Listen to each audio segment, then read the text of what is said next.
remove all distractions and just put yourself in a place where you can get work done, you're going to achieve a lot.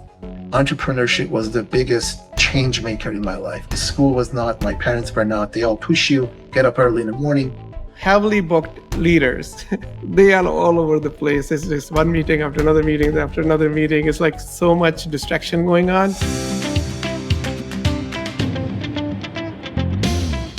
Hello, Kayvan. Hi, Iman. Welcome to the show.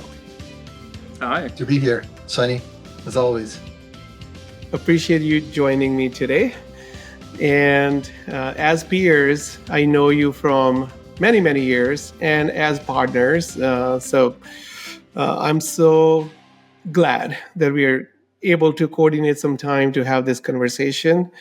So grateful for you, our partnership, our collaborations, and thank you so much for joining me today. Thank you. My pleasure. Glad to be here. Yeah. So why don't we start with you, Kayvan? Tell us a little bit about yourself and TruAdvantage. Sounds good. Well, glad to be here, Sunny. As always a great time when we see you in person, in events. Love the time that we spent together. My name is Kayvan Yazdi. I'm the co-founder and CEO here at TruAdvantage. TruAdvantage is a managed service provider here in the Bay Area, California. We started off casually in 2001 and formally in 2010. I would say even more formally in 2014 when we got our first office here in downtown Campbell.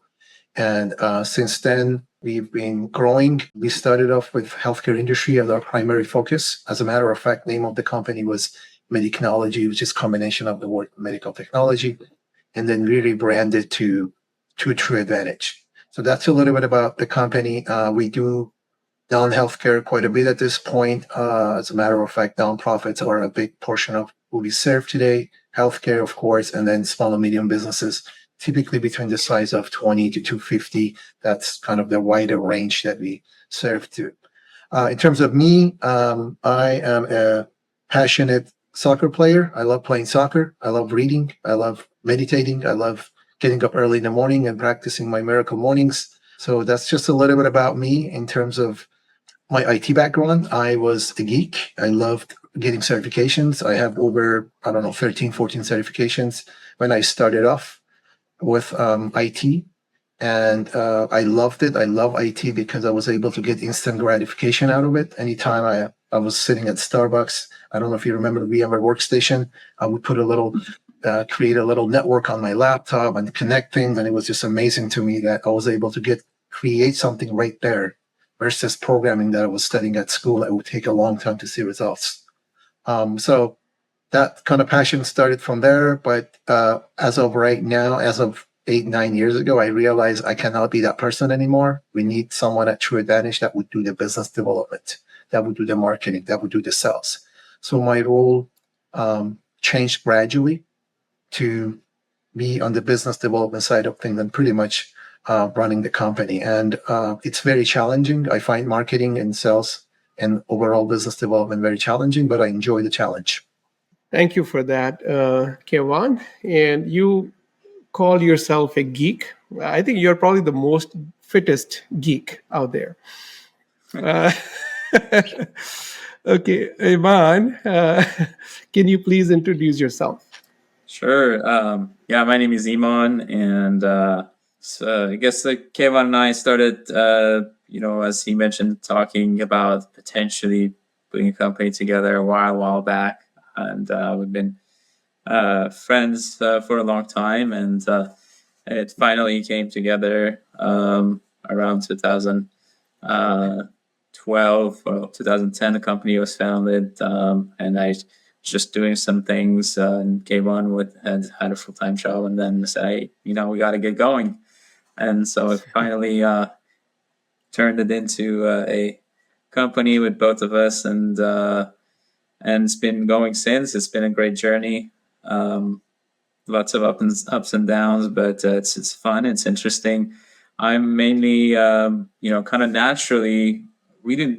I didn't know this at the beginning, at least, right? As we were forming the company and getting into what we were doing, but naturally our talents kind of were in a way where Kayvan drifted towards business development and I drifted towards operations.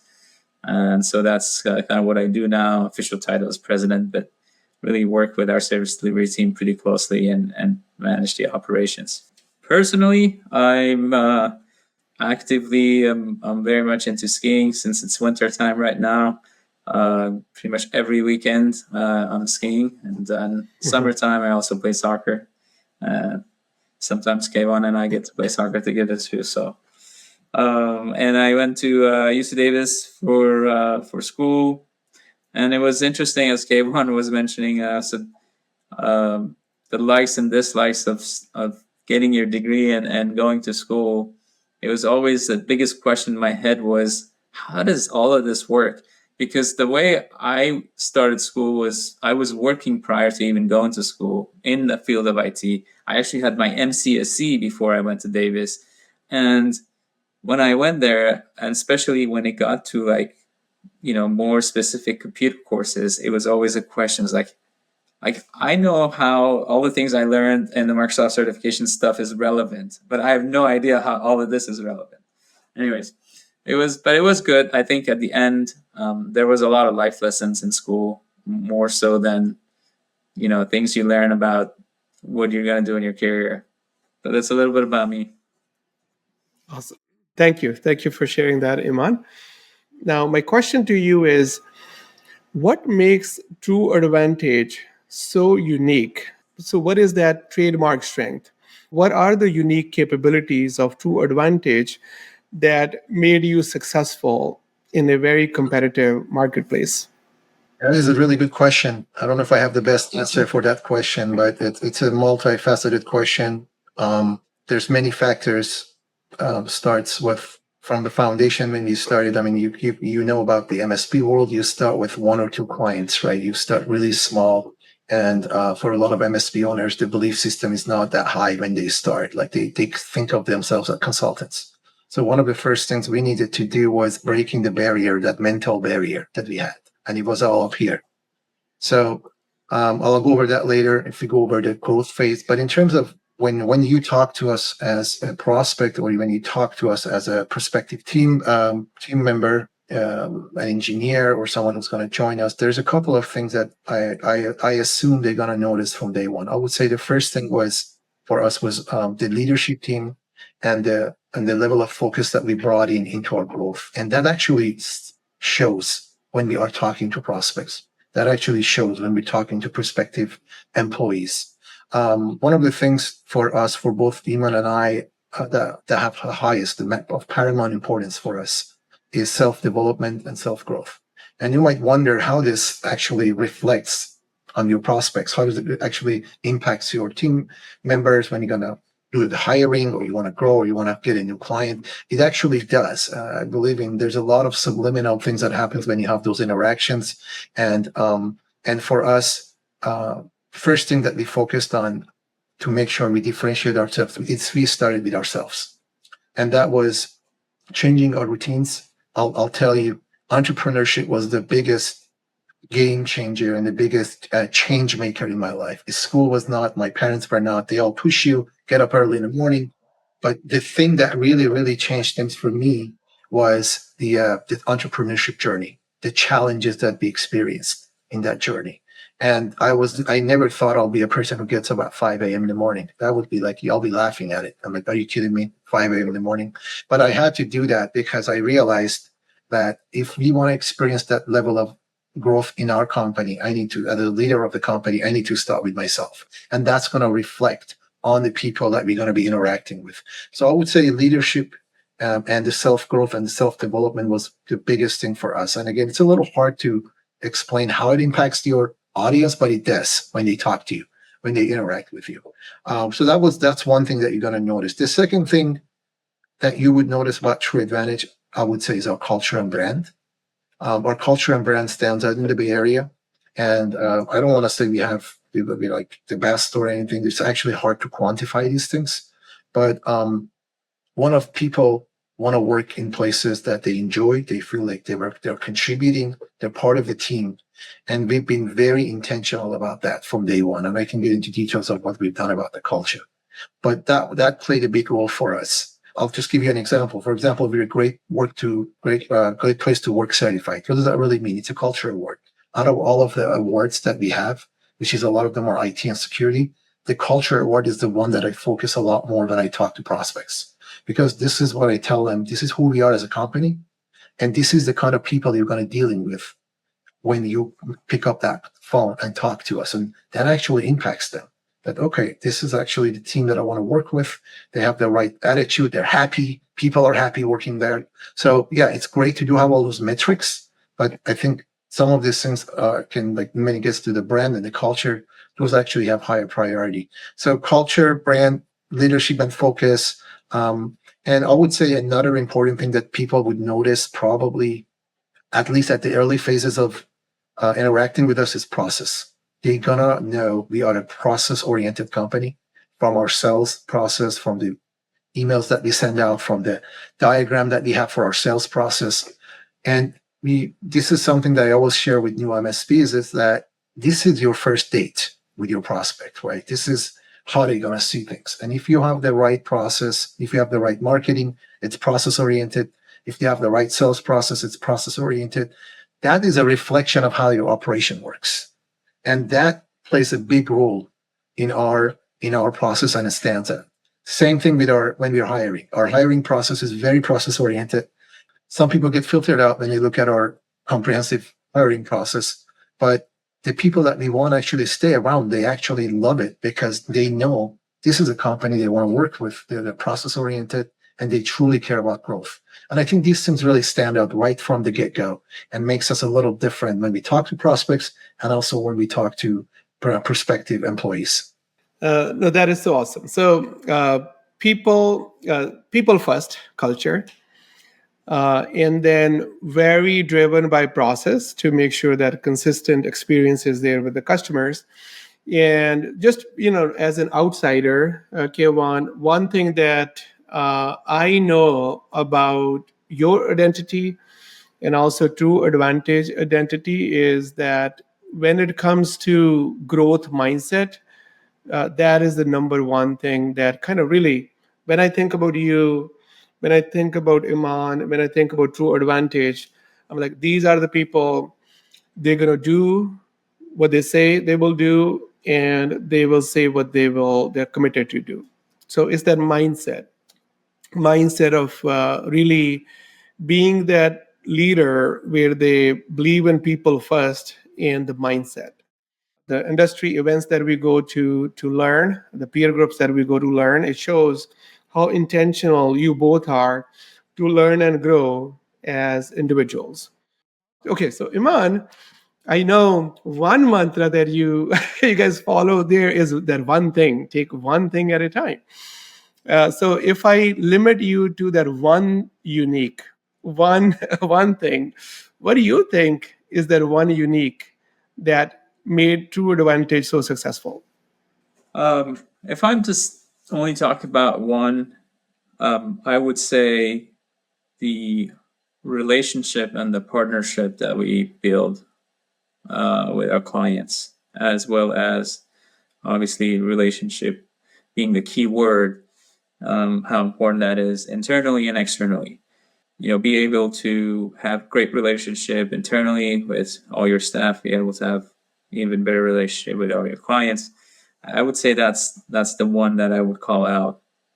I learned from early on as I was doing consulting work and thinking about potentially turning this into a company, that some things you have and you don't know it's unique or it's an ability that maybe others don't have, until you all of a sudden see some sort of contrast somewhere, right? And one thing that I saw at some point was that I was able to speak in a language that the client would understand, and I didn't have to go in there and speak in the geek language. I could speak in a plain language that was very easy for the client to understand. And so then I realized slowly that was actually a unique ability, and that kind of translated into the way the company works and sets. And so, and that's what we try to educate our entire team on and make sure we hire right and based on that, so that we build great relationships. We have good channels of communication where we speak the way the client understands and knows, exactly what we're doing, why we're there, what are some of, what's going on, and they're not in the dark. A lot of times we have clients coming to us and they're, prospects basically, not clients yet. They complain about being in the dark. They have no idea how their IT is working. They don't, so I would say relationship is a key word. Relationships. Yeah, that gives me so much energy because I'm like a relationship guy. Like everything that I do is around building authentic relationships, and probably that's why I think we enjoy each other's company and conversations because we're very relationship driven. Now, my next question is, if you had to go back and redo this whole journey, what is that one thing that you can share with someone who's a 20-year-old and they want to start their MSP? I guess if it's a 20-year-old who wants to start, my one thing would be set your goals and write them down before you jump into it. And it's more important to write them than set them in your head. And by writing, I probably would elaborate. I don't mean just take a piece of paper and say, this is my goal, one line or maybe 2-3 lines. I think sitting down and thinking about that goal and spending some time saying, okay, if that's my goal, that's my long shot, work your way back and write everything you can. Like, how would I get there? And how would I get there? If it's going to be a 10-year, then what do I need to do in 5-6 years? What do I need to do in 1-2 years? And what do I need to do now? So that would be my one recommendation. That is so good. So set your goals, have the clarity of goals, where you want to go, and then do reverse engineering, break it down into digestible pieces to create some milestones to get there. And that is so good. And when I got to know, or made a decision to go to Everest Base Camp, that's where I want to go. Now, okay, what do I need to do to get there? It's like a 10 days of walking 6-7 hours every day. And last day, so first few days, you still have like a little bit of, you're not going to get JW Marriott on the way, but you will get like a little bit of maybe hotel on the way. But last 2 days, you are in your sleeping bags. You and your sleeping bag, and you got to really prepare yourself and then as you're moving up, you have to give up to go up. Every few miles, less weight to go up. And then last 2 days are the toughest. So you start your reverse engineering from that point on, that what that 9th day is going to look like, what that 8th day is going to look like, what the 7th day is going to look like. Okay, in order to now do this, what do I need to do to prepare, to practice?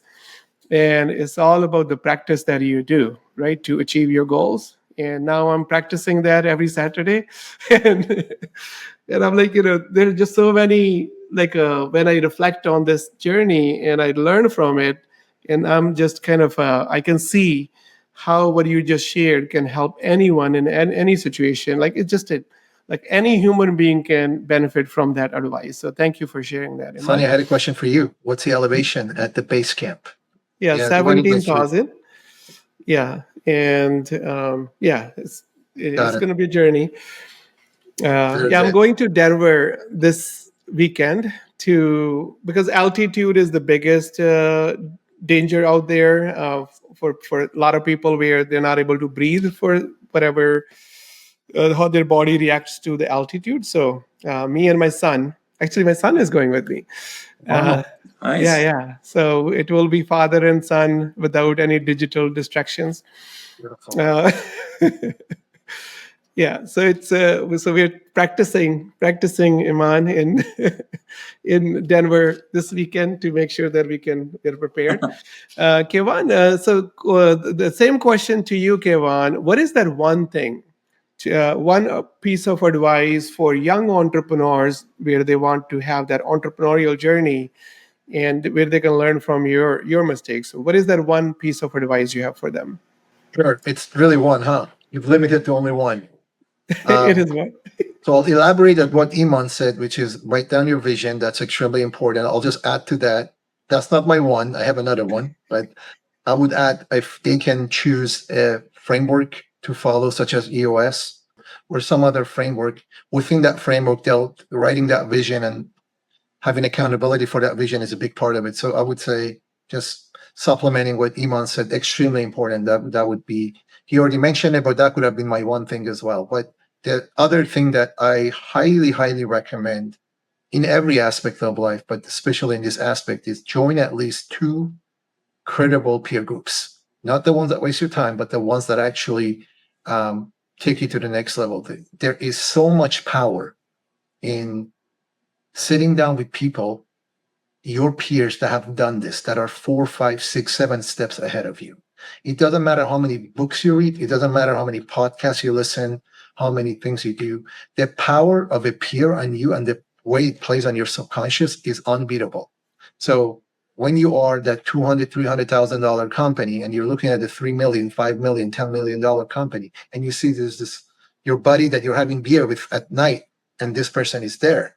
It's just that is the most powerful thing that is going to happen to you without even talking with each other. It's just subconscious.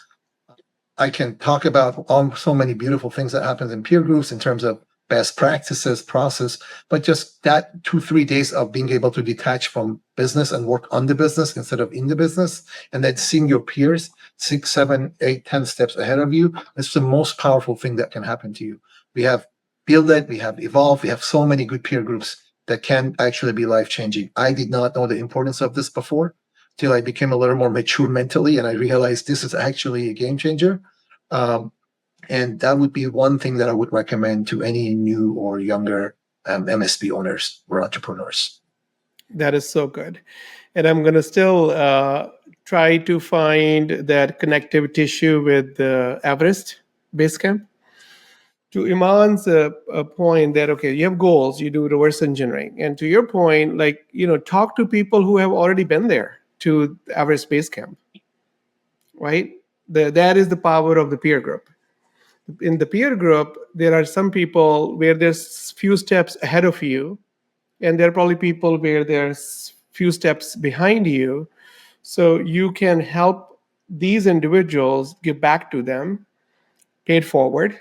And then on this side, you can learn from people where they have been there, they have done that. And so like talking to some people where they have already been to Everest Base Camp, that was like my best way for me to prepare and learn and not make the mistake that they have made. In the previous group, one person injured their knee, and the guy did not stop though. He's a doctor. He had a broken knee. Wow. And he had the option to return, and he was like 3 days away from the base camp, getting up there, and he's like, I'm just gonna go. And yeah, so he had that grit, and he is like, pain can't hurt me. I'm gonna continue to go. I'm gonna continue to push myself to get there. But coming to your point is that I have learned so much from people where they have been there, they have done that. And I think that is so powerful what you have said there, Kayvan, because there are 2 type people that you normally come across. One are the travel agents, and the other are guide. So in the peer groups, you're going to find a lot of people where they're not just travel agents, just go there, do this, right? So they have never ran a business, but they're writing books on leadership, they're writing books on other things, but they have never done that. They've never been there. Those are travel agents. And then there are people where they are guides. They can guide you because they take you along with them. They already been there. They're like, okay, let's go. Let me walk with you. Those are the peers. So in our channel, you recommended 2 peer groups. Of course, I can take that without even you mentioning it. One, of course, is build it. There are a lot of peer groups. Find someone which is relevant to where you want to go. What kind of their growth focused peer groups where they're all about sales, revenue. There are others where they're all numbers and groups where they focus on their marketing peer groups, their sales peer groups, they're just general entrepreneurship peer groups. So there's so many peer groups. Find the right one for you, but do find a peer group. There's just so much good that can happen to you from the peer groups. Now, one thing again, Iman, is what is that the biggest common mistakes that MSPs are making? I guess there's a statistically an answer to this that is correct, but I would say what I think is important to avoid as far as a mistake, and that is lack of focus. So one of the things, and especially in this day and age, that we learned was that if you don't have focus, you're not going to get anywhere. And focus could be simple. It might, however, take a good amount of effort and will to be able to do it, right? So making sure your phone notifications are off, your computer dings and all that are not going off, to allow you to actually sit down and get work done. I think there was a day where this was not as big of a challenge, but today it's a huge challenge. And I think if you can remove all distractions and just put yourself in a place where you can get work done, you're going to achieve a lot. That is so awesome. Focus, laser focus, laser focus. One thing so true that it's like if you want to see an impactful leader, just look at their calendar. And, heavily booked entrepreneurs, heavily booked leaders, they are all over the place. It's just one meeting after another meeting after another meeting. It's like so much distraction going on. So true. Focus, especially in the world that we live in. Man, these feeds on the phones is just so crazy that keeps showing up, and the whole world needs your attention. But attention is your property. And if you focus, treat it as your property, that you're not going to just sell it to anyone. You're not going to sell it to Facebook for free just by keep liking, or YouTube or LinkedIn or whatever. If you treat your attention as your property, your energy as your property, then you're much wiser where to invest in the focus. And Kayvan, what is that one mistake that you see MSPs making? You guys are stealing all the points that I wanted to mention here. Yeah, you talked about attention. Yeah. And my other thing that I always know is attention is the highest asset I have in my life. And that's an important point.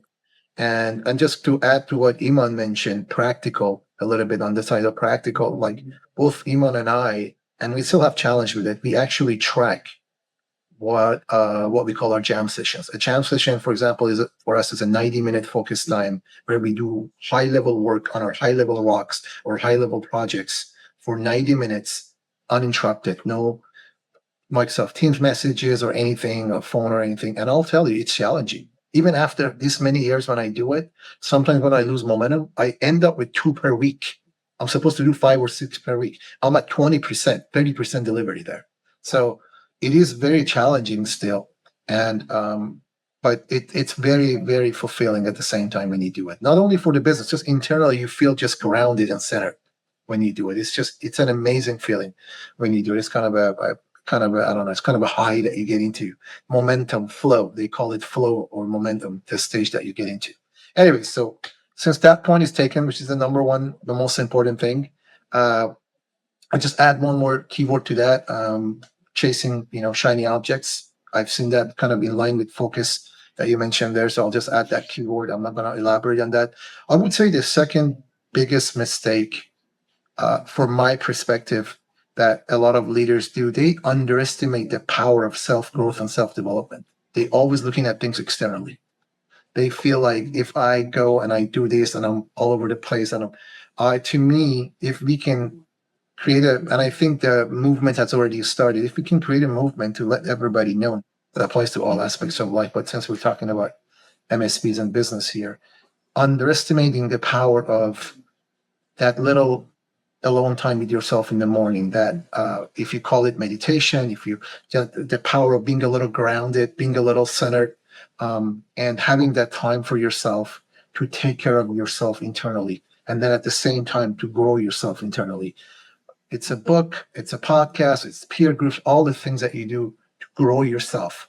And some of these subjects are not business related, right? When you read a book on, let's say, being how to be calmer, how to be grounded, how to meditate, how to be more spiritual, whatever subject you're interested in, it's not necessarily related to business, but I'm going to guarantee you it's going to be the foundation for your business, because the leadership that you're going to bring in, the way you are composed, and you look at things from outside, and the way you get, even when you get to focus, you learn how to focus better without distractions. All those things starts from the inner work that you do. So I would say inner work, maybe that's a better word.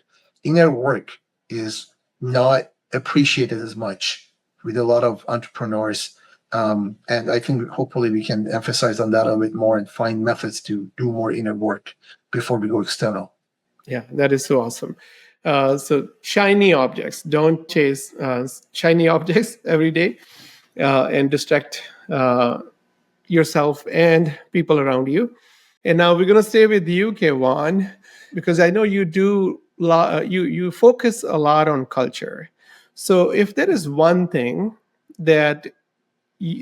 one thing that entrepreneurs, leaders, where they want to build that intentional culture, that people first culture, if there is one thing that they want to implement today, what can they do to build a culture which is more people first culture?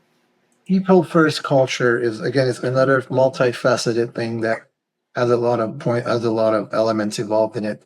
I would say, this might be a little repeated. I don't know how practical this is going to be, but I would say first things first, you need to actually have the intention to have an intentional culture. You need to sit down and actually, just as Iman said, you need to have that vision, that you truly want your staff to be part of this company and grow with the company. And you truly want to care about individuals for their self growth. Some of it might not be related to business. For me, the one thing, again, I'm more into the inner work kind of guy. So I would say care about your employees personally and embed some sort of a self growth encouragement or motivation within your process. Because when people see that in your hiring, when people see that when they work with you, it really makes a difference. They're not a number anymore. They're not just a person that works there. They're actually part of a team, and they can see that leadership actually cares about them. In terms of practically doing it, like for us, we have something that we call our daily habit tracker. People share their goals together, and we kind of hold each other accountable in a fun way. We use platforms to make it fun. So those things have been really impactful for us. And people have different goals. For me, it's getting up at 5 a.m. For someone else is learning Spanish. Someone else is going to the gym 34 times. And these are the things that people are sharing at TruAdvantage in the mornings. And I know, and believe it or not, even right now, Sonny, we have this debate. Okay, we're actually losing time when 20, 30 people get together and share these things. Even 1 minute, that's 30 minutes of company time, right? Or 15 minutes. It's lost revenue, right? But we need to find that balance of, all right, yes, this is a little of lost revenue, lower utilization, all those metrics that is used in MSPs. But where is that balance of really caring about our staff and getting them involved and encouraging them and having them share these things versus having a higher utilization? So and it's a dilemma sometimes, even for us. Like we kind of go back and forth and take a look at things, and we've adjusted things, but we still kept that culture of truly caring personally for our team members. So I would say, if you can brand that out somehow and show it to people when you're hiring them, and then when they are hired and working with you, you actually show that, you demonstrate that, I would say that's one of the most important things that would stand out. And people would stay with you, even if they might have lower salaries or other challenges when they work. But that's going to matter a lot, especially in today's, I would say, more individualistic world. Awesome. And thank you. Thank you for that, Kayvan. Iman, from your perspective, what is that one thing people can do to move forward with the culture in their company? I'd say if I were to just, point out one thing, it would be to give people space. Make sure you do delegation right, and I think that creates a good culture. Lets people be creative, get creative, and let everyone make mistakes. It's sometimes I think we're maybe too worried about that, but it's inevitable, and it's better to be able to create a safe space where people can be their best, but also know that they're allowed to make mistakes. Just as long as they also remain accountable and they're like, okay, I made this mistake, and what can I do to make sure I don't make the same mistake again? So that would be my one thing. Yeah. So create safe space, psychological safety for everyone. Where yeah, people people can bring opposition to all the opposing views, to complementary views, to whatever we want to call it, or they can speak straight. Thank you for sharing that, Iman. Now, last question is, where can people find you? And also, if you can share who is the ideal customer for you and who is the ideal candidate for you. If someone is looking for a job, someone is looking for a tech company, so they get to know like if TruAdvantage is in alignment with their future needs. So your ICP for the candidate, your ICP for any potential business out there looking for a tech company, and how can people find you? Kayvan, we will start with you. Sure. I'll cover some part of that question, the easy part. Of course, our website, truadvantage.com, truadvantage.com is the easiest place. We have a pretty good YouTube channel. So from our website, I would recommend everyone to check out our YouTube channel. We also have a LinkedIn page, which is pretty active. We do have all of our publications, company news there. So those are really the top three places where you can find us, or send us an email, hello@truadvantage.com. And that would be the easiest way to reach out to us. In terms of, I'll cover the ICP part for our clients. Our ideal clients are clients that are between the size of 50 to 120. That's really our target. But when you go to the broader, we go from 20 to 2. We have clients from 20 to 250 that primarily rely on technology. They value technology, and they understand the impact of technology on the operation efficiency and optimization of their daily business. That's extremely important for us. We help out our clients to reframe their thoughts a little bit around technology, but it's a lot easier when we work with clients that already appreciate what IT and technology can bring into their business. And in terms of the top two industries that we work with, nonprofits and healthcare are the top two industry that we have the highest level of familiarity with. But any small and medium business that relies on technology, about 50% of our clients are SMBs that are just generic SMBs that are professional services, accounting firms, engineering firms that rely on technology and cybersecurity. So that's kind of a little bit about our ICP on the potential clients. On the candidate side, I'll let Iman go over that a little bit more of the kind of people that we want to have within our company that would be the best fit for us and best fit for them. Iman?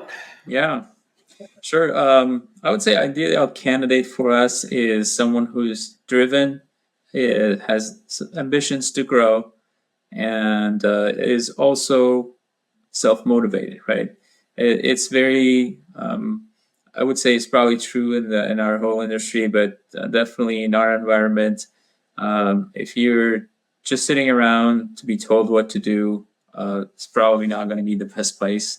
But if you're creative, you're driven, and you want to be more and get to the next level, have some goals, there's all kinds of opportunities here for you to do so. And that's what we try to look for, as well as some of the things we talked about before, right? To have not just the IQ, but the EQ to be able to build relationships with clients and with other staff around them, and be able to talk their language and so on. So those would be that would be ideal client, like a candidate here to hire. Awesome. Thank you. And there is one more way to find these guys is if you are in the Bay Area, Santana Row, that's where you can find them, because that's the most beautiful place that I know of around San Jose, and that's where Kayvan and Iman's their office is. So maybe if you go around there around lunchtime, you will find them somewhere on Santana Row. On a lighter note, thank you, Kayvan. Thank you, Iman. Appreciate you joining us today, and I wish you all the best with your entrepreneurial journey. Thank you so much. Thank you. Thank you. It was great being with you. Appreciate it. Thank you for watching Sunny's Silver Linings. Don't forget to like, share, and subscribe. See you next time.